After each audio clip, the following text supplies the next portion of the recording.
nosotros le venimos a exponer el tejido epitelial. Nuestro grupo está conformado por Nancy Beltré, Víctor Núñez y mi persona, Stephanie Goncalves. El tejido epitelial es un tejido avascular, es decir, hay menor circulación sanguínea.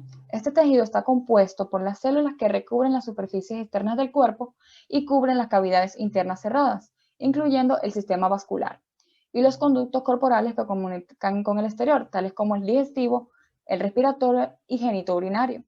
El epitelio también forma la porción secretora o parenquima de las glándulas y sus conductores y sus conductos excretores. Asimismo, existen células epiteliales que funcionan como receptores sensoriales, como lo son el olfato, el gusto y la visión. Las células que forman los epitelios tienen tres características. 1. Independientemente de la cantidad de capas que tengan, siempre limitan una con la otra y se fijan mediante uniones intercelulares especializadas. 2. Tienen polaridad funcional y morfológica, es decir, las diferentes funciones se asocian con tres regiones superficiales de morfología distinta, una superficie libre o región apical, una región lateral y una región basal. Las propiedades de cada región dependen de los lípidos y proteínas integrales de la membrana. 3. Su superficie basal se apoya en una membrana subyacente. La misma es rica en proteínas y polisacáridos. En ciertas situaciones, las células epiteliales carecen de una superficie libre y por ello se denomina tejido epitelial. Aunque la cercanía entre ellas y la presencia de una membrana basal permita clasificarlas como epitelio, la falta de una región apical hace más apropiado que su nombre sea epitelioide. Un ejemplo de estos casos es la célula Leydig de los testículos, células luténicas del ovario y la parenquima de las glándulas suprarrenales. El tejido epitelial crea una barrera selectiva entre el medio externo y el tejido conjuntivo subyacente. Los epitelios de revestimiento forman una pared celular continua que separa el tejido subyacente o adyacente del medio externo, de las cavidades internas o del tejido conjuntivo líquido, como la sangre o la linfa. Este revestimiento epitelial funciona como una barrera selectiva capaz de inhibir el intercambio de sustancias específicas entre el medio externo y el compartimiento del tejido conjuntivo subyacente. Clasificación de los tipos de epitelios. Tienen una clasificación descriptiva y se fundamentan en dos factores. 1. Cantidad de estratos celulares. 2. Forma de las células superficiales. Es por ello que la terminología solo refleja la estructura y no la función. El tejido se escribe como simple, solo una capa de células epiteliales. Estratificado, múltiples capas. Pseudoestratificado, únicamente tiene una sola capa, pero aparentan ser más. De transición o urotelio. Este término se utiliza para los epitelios que cubren las vías urinarias inferiores y se extiende desde los cálices menores del riñón hasta el segmento proximal de la uretra. Es un epitelio estratificado con características morfológicas que les permiten distenderse o estirarse. Ahora bien, con este conocimiento se nos plantean algunos interrogantes. ¿Por qué los epitelios son simples o estratificados? Es decir, ¿cuál es su función? Cuando un epitelio es simple, como los alvéolos, son para permitir que se dé el intercambio de los gases, tanto del oxígeno como el del CO2, o sea, el dióxido de hidrógeno, el dióxido de carbono. Entonces, por eso tiene una sola capa y que además es delgada y plana, y por eso, a su vez, facilita el intercambio gaseoso. ¿Por qué es estratificado? El tejido estratificado o el epitelio estratificado se encuentra en la superficie del cuerpo, que están expuestas al medio ambiente, a la fricción, a los microorganismos y sirve para protegernos del medio y todo lo que queda expuesto. Entonces, los epitelios estratificados los vamos a encontrar en la piel, en la cavidad oral, en la vagina, parte externa del cervix uterino, en el esófago, en la faringe, en los lugares donde hay contacto con el medio ambiente y hay fricción. En cuanto a la forma, existen tres formas básicas, planas. Son células que en la periferia de la célula son delgadas y donde está el núcleo son un poco más altas. 2. Cúbicas. Es cuando la célula es un poco más ancha que alta. 3. Cilíndricas. células más altas que anchas. Entonces, ahora bien, ¿por qué los epitelios son planos, cúbicos o cilíndricos?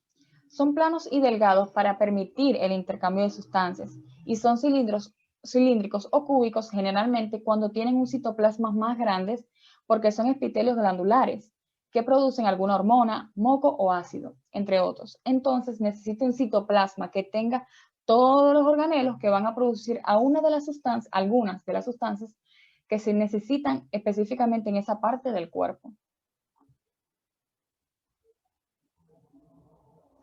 Ok, polaridad celular. Las células epiteliales tienen paredes que están en contacto con cosas diferentes. Estas paredes están en contacto con una célula epitelial y otra célula epitelial, es decir, unión celular.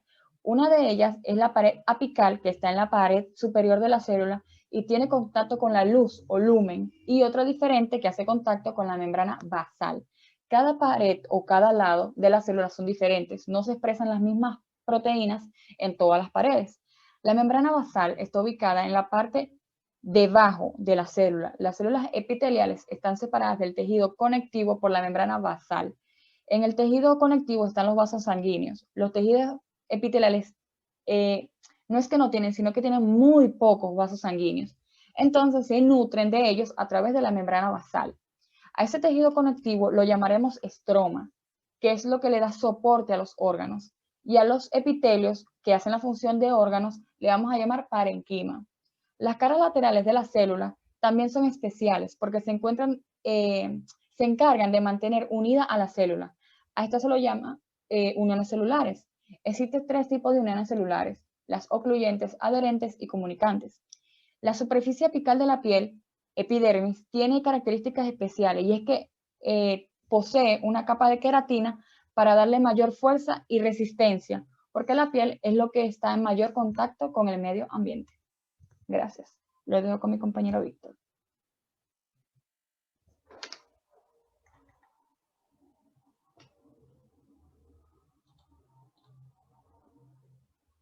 Dios mío. Buenos días, mi nombre es Nancy Beltrán Rodríguez y yo les estaré exponiendo sobre las especializaciones de la región apical. En muchas células epiteliales, la región apical presenta modificaciones estructurales especiales en su superficie para llevar a cabo diferentes funciones. Las modificaciones estructurales de la superficie incluyen microvellosidades, esterocilios y cilios. Las microvellosidades son evaginaciones citoplasmáticas digiformes en la superficie apical de la mayoría de las células epiteliales. Las microvellosidades tienen un aspecto muy variable. En algunos tipos celulares, las microvellosidades son proyecciones cortas e irregulares con apariencia de bulto. En otros tipos celulares son diferentes, pero por lo general la cantidad y la forma de las microvellosidades de un tipo celular, dado su correlación con su capacidad de absorción. Las microvellosidades del epitelio intestinal son las que están mejor organizadas y su aspecto es más uniforme. La estructura interna de las microvellosidades consiste en un centro de filamentos de actina vinculados mediante enlaces cruzados por proteínas, formadoras de fascículos de actina. Las microvellosidades contienen un centro visible formado por unos 20 o 30 filamentos de actina. Los esterocilios.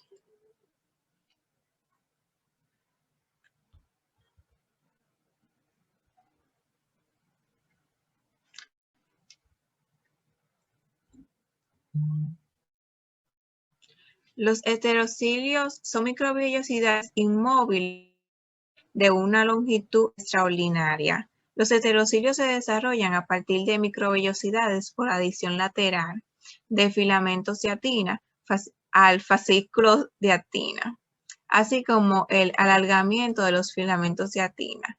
A diferencia de lo que ocurre con las microvellosidades una proteína fijadora de actina de 80 kDa. Fija los filamentos de la membrana plasmática. Los heterocilos de los epitelios sensoriales no tienen estrina ni actina. Cuentan con un mecanismo molecular para renovar continuamente su estructura, la cual necesita mantenerse en condiciones funcionales durante toda la vida.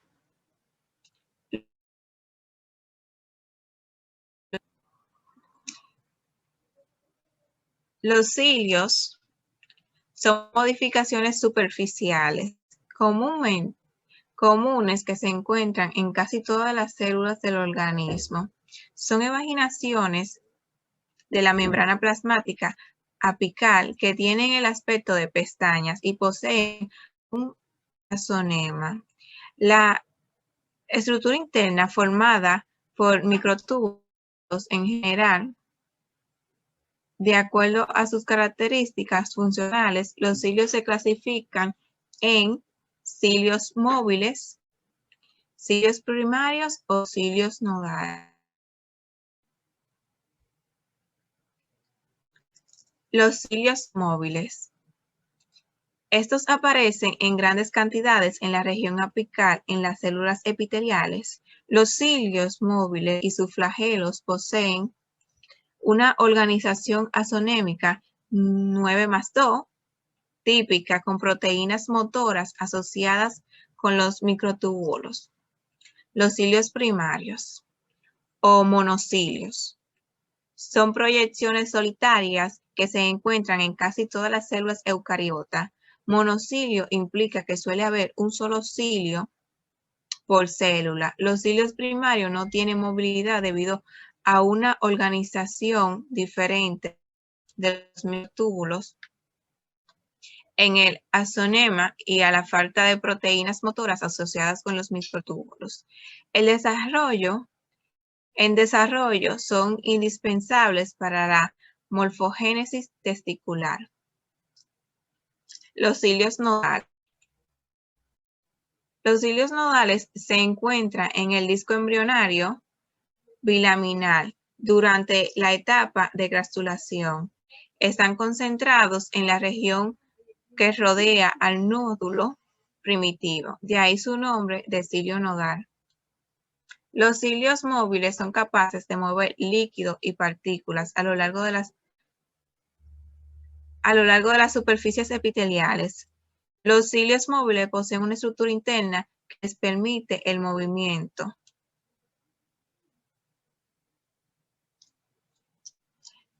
En las tubas uterinas, los cilios contribuyen a transportar óvulos y líquido hacia afuera del útero. Especializaciones de la región apical lateral. La región lateral de las células epiteliales está en estrecho contacto con la región lateral opuesta de las células vecinas. Como las otras regiones, la región lateral se caracteriza por la presencia de proteínas únicas, en este caso las moléculas de adhesión, CAN, que son parte de las especializaciones de las uniones. Visto por un microscopio óptico, las barras terminales representan sitios de adhesión epitelial, célula-célula. Uniones ocluyentes. Las uniones ocluyentes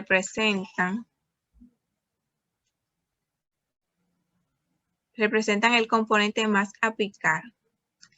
El complejo de uniones entre las células epiteliales una unión se crea por el sellado de las membranas plasmáticas de las células adherentes. Estas uniones son uniones impermeables y permiten que las células funcionen como una barrera. También son denominadas uniones estrechas. Las uniones ocluyentes forman la principal barrera de difusión intercelular adyacente. Uniones adherentes. Estas uniones proveen estabilidad mecánica a las células epiteliales mediante la unión del citoesqueleto de la célula con el citoesqueleto de otra célula adyacente. También brindan adhesiones laterales entre las células epiteliales a través de proteínas que vinculan el citoesqueleto de las células adyacentes. En la superficie celular lateral se pueden identificar dos tipos de uniones adherentes celular. Zonula adherens, que interactúa con la red de filamentos de actina dentro de la célula, y la mácula adherens o desmosoma, que interactúa con filamentos intermedios. Uniones comunicantes. Las uniones comunicantes, también llamadas uniones de hendidura o nexo, son las únicas estructuras celulares directo de las moléculas de señalización de una célula a otra. Están presentes en una amplia variedad de tejidos como el tejido epitelio, el músculo liso, el cardíaco y los nervios. Especializaciones de la región basal. La región basal de la célula se caracteriza por la membrana basal, las uniones matrices extracelular y los despliegues de la membrana celular. De la membrana celular basal. La membrana basal. Se le asignó el nombre de membrana basal originalmente a una capa amorfa, densa, de grosor variable, localizada en las superficies basales del epitelio. Esta estructura permite que la membrana basal se pueda observar en unas pocas ubicaciones como la tráquea y a veces en la vejiga urinaria y uréteres. La lámina basal es el sitio de adhesión estructural para las células epiteliales y tejido conjuntivo adyacente.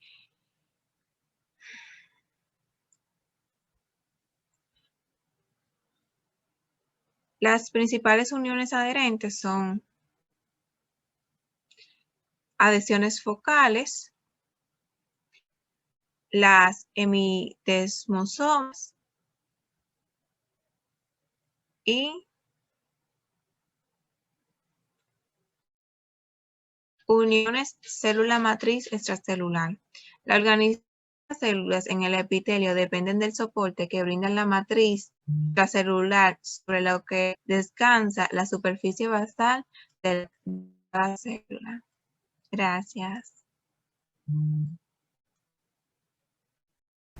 Muy buenas, yo soy Víctor Núñez y les voy a hablar acerca de las glándulas endocrinas y exocrinas, secreción del tejido epitelial, diferentes tipos de secreciones, y por último les hablaré de la regeneración del tejido epitelial.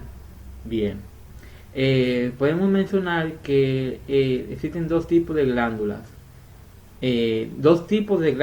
en manera general, que son las glándulas exocrinas y endocrinas, mejor dicho, las glándulas endocrinas y exocrinas.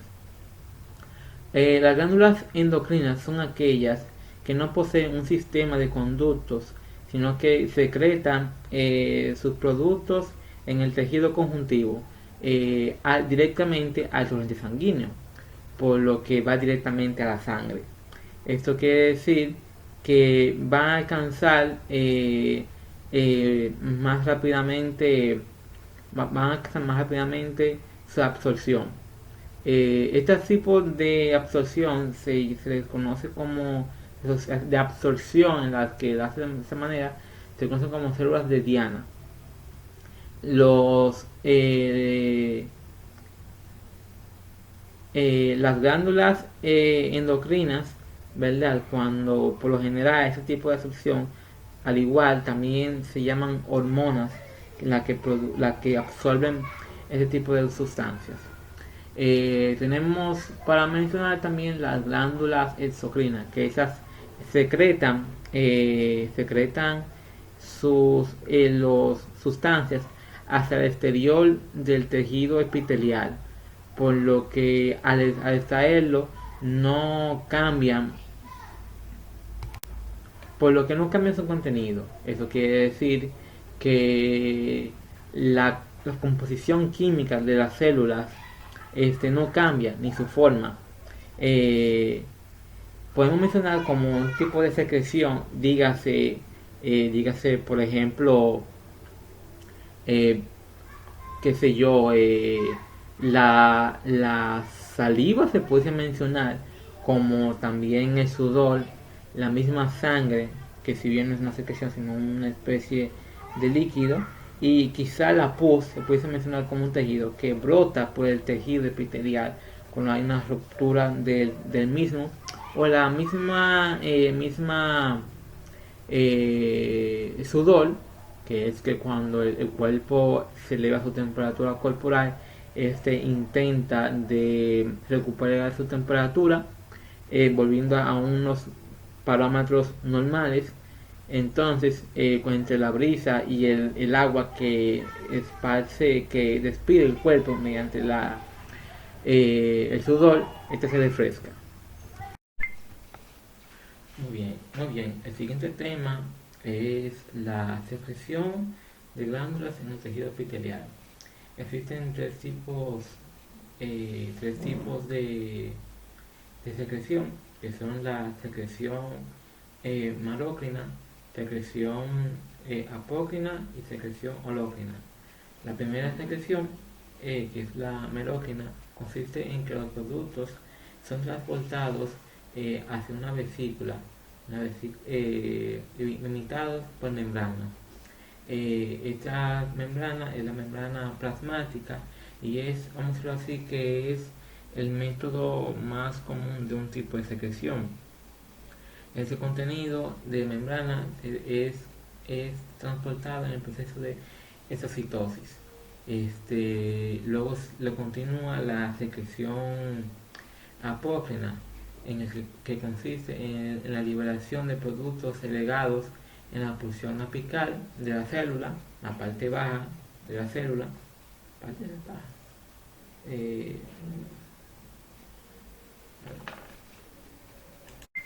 Muy bien, ahora vamos con la secreción de las glándulas en el tejido epitelial. Existen tres tipos, por mencionar, existen más, pero los primeros tres, que son la secreción merócrina, secreción apócrina y secreción holócrina. El primer tipo de secreción consiste en que los productos son transportados a un tipo de vesícula limitada por una membrana, la membrana plasmática, que es un tipo de secreción el más común que hacen las células. El otro tipo de secreción es secreción apócrina, en el que se liberan productos segregados en la porción apical. La porción apical es la parte de arriba de las células, rodeado por una capa delgada de citoplasma, cubierto por membrana plasmática. Este mecanismo de secreción se encuentra en las glándulas mamarias lactantes, en la que se segrega este tipo de la leche materna con lípidos de las mismas células. Y por último está la secreción holócrina, en que el producto de la célula, el producto de la secreción, mejor dicho, se acumula dentro de la célula en maduración, lo que al mismo tiempo sufre una muerte celular programada. Tanto los productos de secreción como en los distritos celulares se eliminan hacia la luz, hacia el lumen de la célula. En la glándula, este mecanismo se encuentra en las glándulas sebáceas de la piel y en las glándulas tarsales del melibomio. Y entonces terminamos con los otros tipos de secreción. Cabe destacar que en cuanto a las glándulas, tipo de glándulas que hace tipo de secreción, existen las glándulas exocrinas y glándulas unicelulares, mejor dicho, y glándulas multicelulares. Las glándulas unicelulares son más simples en cuanto a estructura. El componente secretor consiste en células individuales distribuidas entre otras células. no secretoras. Un típico ejemplo de las células casiformes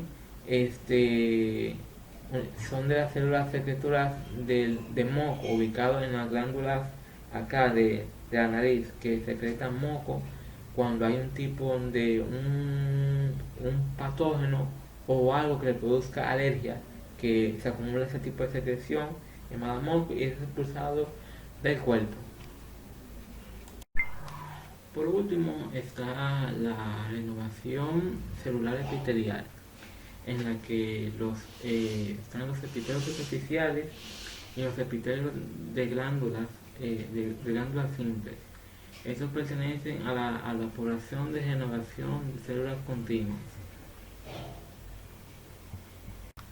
De manera similar está el epitelio estratificado plano de la piel, que se reemplaza casi en su totalidad cada 40 y 47 días. También está células de la capa basal de la epidermis, que se denomina precisamente estrato basal germinativo, que sufre mitosis para hacer efectiva la renovación de las células. Para hacer